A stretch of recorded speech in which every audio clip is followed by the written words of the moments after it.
ಮಹನೀಯರ ಜಯಂತಿಗಳನ್ನು ಅರ್ಥಪೂರ್ಣವಾಗಿ ಆಚರಿಸೋಣ. ತಹಶೀಲ್ದಾರ್ ಮನೀಷಾ ಮಹೇಶ್ ಪತ್ರಿ, ಭಾಗ್ಯನಗರ.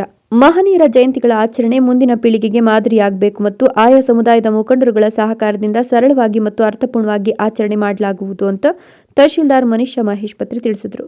ಪಟ್ಟಣದ ತಾಲೂಕು ಪಂಚಾಯತ್ ಸಭಾಂಗಣದಲ್ಲಿ ಶ್ರೀ ಸಂತ ಸೇವಾಲಾಲ್ ಜಯಂತಿ ಫೆಬ್ರವರಿ 15ರಂದು ಮತ್ತು ಛತ್ರಪತಿ ಶಿವಾಜಿ ಜಯಂತಿ ಫೆಬ್ರವರಿ 19 ಹಾಗೂ ಶ್ರೀ ಸಂತ ಕವಿ ಸರ್ವಜ್ಞ ಜಯಂತಿ ಫೆಬ್ರವರಿ 20 ಸೇರಿದಂತೆ ನಿಗದಿಪಡಿಸಿದ ದಿನಾಂಕಗಳಲ್ಲಿ ಜಯಂತಿ ಕಾರ್ಯಕ್ರಮಗಳನ್ನು ಆಚರಣೆ ಮಾಡುವ ಸಲುವಾಗಿ ವಿವಿಧ ಸಮುದಾಯದ ಮುಖಂಡರ ಸಮ್ಮುಖದಲ್ಲಿ ನಡೆದ ಪೂರ್ವಭಾವಿ ಸಭೆಯಲ್ಲಿ ಮಾತನಾಡಿದ ಅವರು, ಆಯಾ ಸಮುದಾಯಗಳ ಮುಖಂಡರ ಸಲಹೆಯಂತೆ ಸಂತ ಸೇವಾಲಾಲ್ ಜಯಂತಿ ಫೆಬ್ರವರಿ 15ರಂದು ಮತ್ತು ಛತ್ರಪತಿ ಶಿವಾಜಿ ಜಯಂತಿ ಫೆಬ್ರವರಿ 19ರಂದು ಹಾಗೂ ಶ್ರೀ ಸಂತ ಕವಿ ಸರ್ವಜ್ಞ ಜಯಂತಿ ಫೆಬ್ರವರಿ 20ರಂದು ಅರ್ಥಪೂರ್ಣವಾಗಿ ಆಚರಣೆ ಮಾಡಲು ಎಲ್ಲ ಸಿದ್ಧತೆಗಳನ್ನು ಮಾಡಿಕೊಳ್ಳಲಾಗುವುದು ಹಾಗೂ ಮಹನೀಯರ ವಿಚಾರಧಾರೆಗಳ ಕುರಿತು ಭಾಷಣ, ಎಸ್ಎಸ್ಎಲ್ಸಿ ಮತ್ತು ಪಿಯುಸಿಯಲ್ಲಿ ಅತಿ ಹೆಚ್ಚು ಅಂಕ ಗಳಿಸಿರುವ ಸಮುದಾಯದ ಪ್ರತಿಭಾನ್ವಿತ ವಿದ್ಯಾರ್ಥಿಗಳಿಗೆ ಪ್ರತಿಭಾ ಪುರಸ್ಕಾರ, ವಿವಿಧ ಕ್ಷೇತ್ರಗಳ ಸಮುದಾಯದ ಸಾಧಕರಿಗೆ ಸನ್ಮಾನ ಮಾಡಲು ಅವಕಾಶ ಕಲ್ಪಿಸಿಕೊಡಲಾಗುವುದು ಎಂದರು.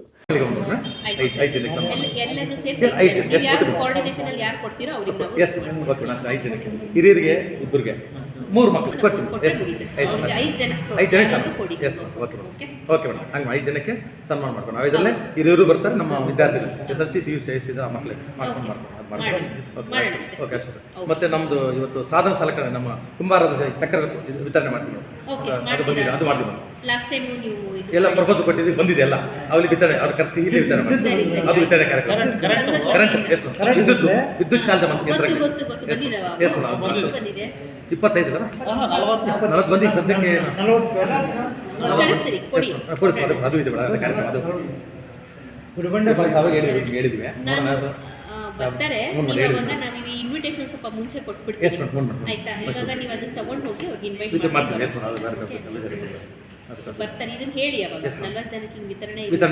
ಈ ಸಂದರ್ಭದಲ್ಲಿ ತಾಲೂಕು ದೈಹಿಕ ಶಿಕ್ಷಣ ಪರಿವೀಕ್ಷಕ ರಂಗನಾಥ್, ಗೋರ್ ಬಂಜಾರ ಸಂಘದ ಅಧ್ಯಕ್ಷ ಬಾಂಬೆ ನಾರಾಯಣ ನಾಯ್ಕ್, ಉಪಾಧ್ಯಕ್ಷ ಶಂಕರ್ ನಾಯ್ಕ್, ಕಾರ್ಯದರ್ಶಿ ಕಬಾಬ್ ಶಂಕರ್, ಕುಂಬಾರ ಸಮುದಾಯದ ಕ್ಷೇಮಾಭಿವೃದ್ಧಿ ಸಂಘದ ಶಿವಣ್ಣ ಸೇರಿದಂತೆ ಅನೇಕ ಮುಖಂಡರು ಹಾಜರಿದ್ದರು.